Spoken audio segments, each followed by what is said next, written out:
Hey everybody, I'm going to talk about the ERHC code that sometimes you get on these Subarus when you try to start it.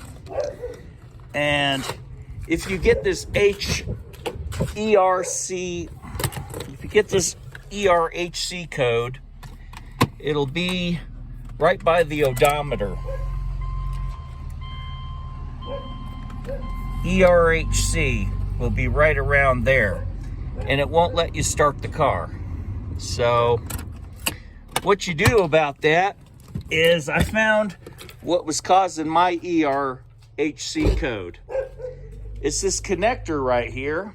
It's got a quick disconnect handle. This quick disconnect handle, if it moves upward, will disconnect the wiring harness just enough to pop that code.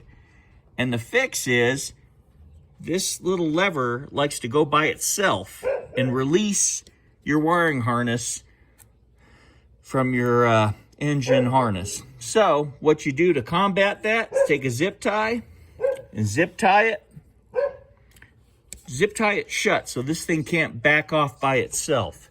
That's how you fix the ERHC code on the Subaru. At least that's the quickest thing that I found to fix it. I was looking all over the place, and then I just noticed this handle was up just enough to disconnect the harness. I pushed it down, and the ERHC code went away. So do that before you spend a lot of money troubleshooting or taking it to a shop or anything like that. Make sure this lever is in the down position, meaning the wiring harness is together. Because once this handle lifts up, it separates your wiring harness and you'll pop that code. So I hope this helps some of you guys out with the ERHC code that you see on the odometer on the Subarus. You guys have a great day.